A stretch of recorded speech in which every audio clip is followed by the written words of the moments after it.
What's up, YouTube? My name is Jason, and this is my take. And I'm back with another video, and today we're going to be reviewing the new Logic album, Vinyl Days. Logic is a rapper, songwriter out of Maryland who has made waves for quite some time since the early to mid 2010s. I was introduced to him from his Young Sinatra mixtapes, which made me a fan immediately. Then his album career began as he dropped what was one of my favorite rap albums of the 2010s, and Under Pressure. You can't go wrong with a debut like this. Logic's rapping, his storytelling, the production on here was great. And he follows this up with an amazing sophomore project and The Incredible True Story, which really just picks up where he left off with Under Pressure with a little bit of a concept. Again, amazing production. Logic is just rapping like he's a rapper, man. And you hear a lot of his influences in his rhyming. Like he's like really a fan and a student of the game. And these first two albums really showed that for me. He also dropped a mixtape, Bobby Tarantino, right after this album, a collection of tracks that went very hard. And at this point, man, I'm just like, what can Logic do wrong? Like, this guy drops great projects. He, really sharpens the pen and really is about his rapping. This guy can do it all. And then things kind of took a turn in Logic's career, starting with his album Everybody. I believe in 2017 that one dropped. And it's crazy because I think honestly this might be production wise like his best work, but the concept on here just was executed awfully. It led to a lot of memes about Logic and him being biracial. It was bad. Follow this up with a mediocre sequel to Bobby Tarantino that just didn't have that oomph that the first Bobby Tarantino had. And then we got Young Sinatra 4, kind of bringing back to the old mixtapes, which was a nice little return to it, but a very long album and a lot of filler and spots that I could have done without. And then we go into 2019 and it got worse from there. It was probably Logic's worst year in music, in my opinion. He wrote a book and made a soundtrack from it titled Supermarket, which was like a poppy, more like rock influence type album. I try to forget about this one. And then there's this one right here, Confessions of a Dangerous Mind. I don't even know how to even start to describe how awful this thing was. Production wasn't as high quality as it was before. Some features that really weren't doing it. Will Smith was on here and I wish he never showed up. I don't know what was going on with his pen on this one. Some of his worst writing, his worst bars, some very cringy moments. If you haven't listened to the song Clickbait, don't. And at this point, I was really just like confused fan of Logic's at this point. A lot of his music just dropped in quality. A lot of his writing and his bars and what he was trying to convey was a lot of conversation around social media and people not liking his music, people coming for him, complaining about him, and you could really see that a lot was getting to him mentally and just people not receiving his work well. And after this, Logic announced that he was retiring, and kind of in his discussions about it really seemed like the industry and fans and just critics and all that really got to him. And so he decided to retire and send us off with No Pressure, which had me confused because this is one of, if not Logic's best albums. And it was just like, what happened in these last 2-3 years for you to come out with something like this that shows like the great rapper we know you are. Teams back up with No ID. Production, everything was hitting like it was supposed to. And Logic said goodbye for like 30 seconds. And Logic just returns out of retirement, like no less than 1 or 2 months after. I don't know. Comes back and drops a few singles and then drops Bobby Tarantino 3, which was, it was fine. Nothing really touched the first Bobby Tarantino in this trilogy. And so here we are now. Logic has come out with the new album, Vinyl Days, which is his final album on Def Jam. And we'll kind of speak on Def Jam a little later. But going into this, man, like I was actually very excited, especially with the rollout of this album. Logic is one who's very much influenced by the Dillas of the world, MF Doom, Madlib, legends in my opinion, in hip hop, and just that gritty boom bap, dusty aesthetic. And Logic came with that as he wrote and produced on this album, sampling from vinyls for all of the 30 tracks on here. And the first few singles like Tetris really had me excited for this thing. And what I'll say is, Logic, well done, my friend. Now listen, this is a 30 track album, but please don't let that deter you, because it almost deterred me.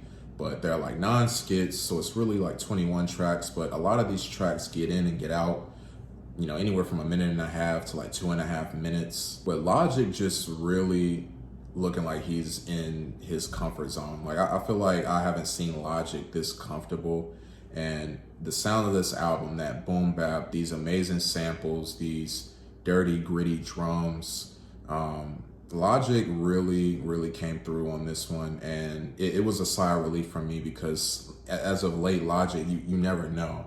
And so I was excited about this, man. It's a lot of highlights on here, and let's just dive right into it. There are a lot of tracks that I wish were a little longer, and in my lifetime that features Action Bronson is one of them. And this was a feature, honestly, I wasn't expecting, but Action Bronson did what he always does, which is deliver. He had a cool little verse. When I saw the title Black White Boy, I got a little scared because it kind of took me back to Every Day, and I was kind of curious as to what was gonna go on. But no, this was one of the best tracks on the album. That really just see Logic just bragging and just rapping like he normally does, coming at critics, but it didn't come off corny and cringy like it has before in the past. Quasi was a really cool moment on this album where Logic is rapping to Madlib and wants him to come back as a rapper, his alter ego Quasimodo. And if you guys are not familiar with Quasimodo, please do yourself a favor and get familiar with it. Madlib is one of my favorite producers of all time, one of the greatest, a living legend. But what he did as Quaz as well was amazing.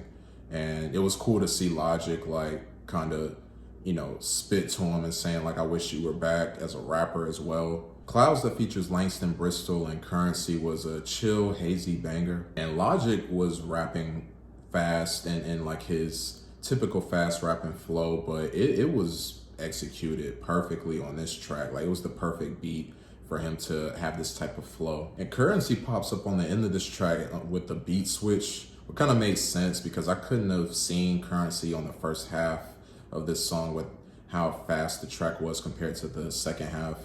And honestly, I like the first half better than Currency's little section, but Currency still came in and did his thing. Logic and Russ were a perfect combo on the song Therapy Music. And honestly, I came out of this track wanting to hear more collabs between these two because they sounded great together. I found that I returned to the song Rogue One quite a bit, and it was knocking in my car. It was perfect. It has a Cypress Hill feel to it. The sample itself just feels like something that Cypress Hill would rap over. Another highlight being the song 10 Years featuring Royce the 5'9". Man, the drums punch so hard on this track. Honestly, the sample didn't have as much of a presence, but it didn't really need to. And once again, Royce the 5'9" is just showing why lyrically he's one of the greatest ever. You know we gotta talk about the track Porta 1 that features RZA of Wu-Tang. And this song definitely had a Wu-Tang feel to it, and it makes sense. Like as soon as I saw RZA featuring, before I even saw the track, I was like, I know how this track is gonna sound, and it got me excited. And this is the type of track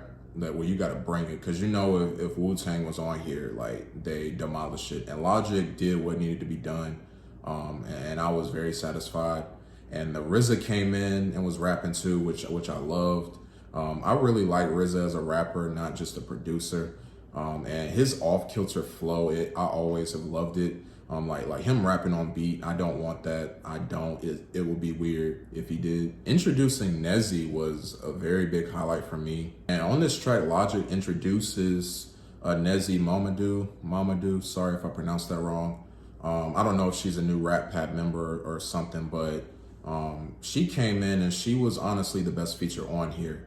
A lot of energy. She really had bars and she really just made it look easy. I'm personally gonna be looking more into her and seeing if she has any other music out because she killed it. Easily one of my favorite tracks on the entire album is the song Orville that features Blue in Exile as well as Light.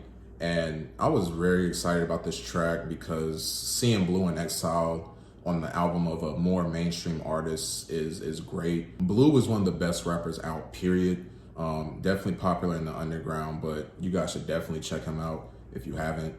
Blue in Exile, they drop amazing records together. And Blue came in and destroyed it on this track. It's probably my favorite instrumental on the album. I love this song. And the beat switches on here were perfect. Like they were unexpected, but they flowed perfectly into one another. And we of course got to talk about the title track Vinyl Days that features DJ Premier, who I believe did some scratches on here because Six did the production, I believe. And this is a primo beat if I hadn't heard one before. And I loved it. It gave me a Gangstar feel. Like I definitely could hear Guru coming in and doing something on this beat. Also the orchestral like sample that was on here was Chef's Kiss, like without question. And the final song, Sayonara, was very much a nice send-off for Logic as he ventures into something new, leaving Def Jam, the label he's been with for quite some time.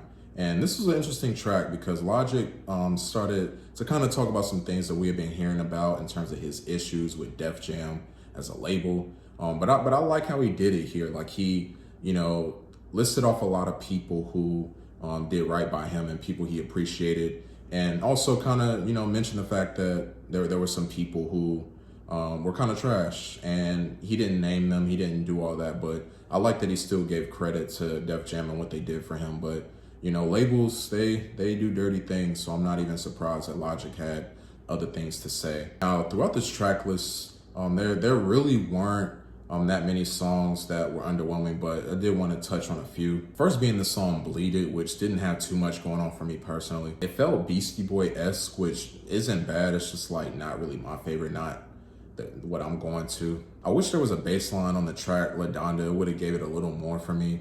Also want to mention, I thought the Anthony Fantano reference and kind of calling him out was pretty funny. Also the track I Guess I Love It with the Game was, it got weird at a point.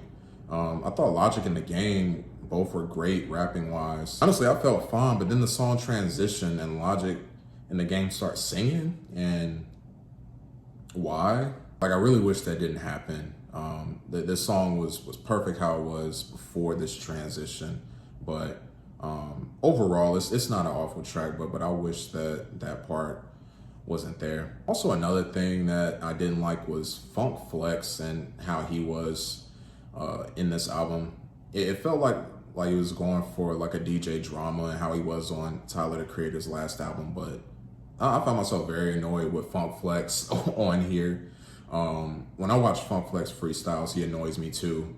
He'll just like jump in when the dude's rapping sometimes. Like I get it though, I get it being hype, but yeah, I don't know. I didn't really like Funk Flex on here, and he was sprinkled throughout the album. But I did enjoy the voicemails of the different people who had their own little interludes and were kind of like talking to Logic. I thought it was cool. Like the NEMS one was really funny. Anthony Fantano's was really funny as well.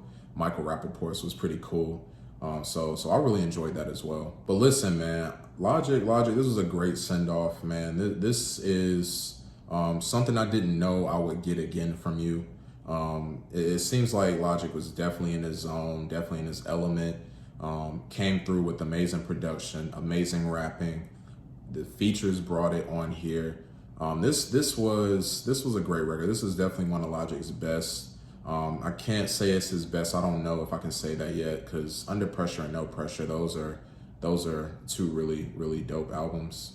But I'm satisfied. Like I said, I'm a Logic fan, and it's just great to see Logic making great music again. And so I'm gonna give this album a 7.5 out of 10. What'd you guys think of this new Logic album? Did you love it? Did you hate it? What were your favorite tracks? Let's have a discussion down in the comments. Thank you guys so much for joining me again. Got more videos coming for you next week. Gonna be doing a mid-year albums list soon of my favorites, so be watching out for that. Please subscribe to the channel. I'm Jason. This has been my take, and I'll see you next time.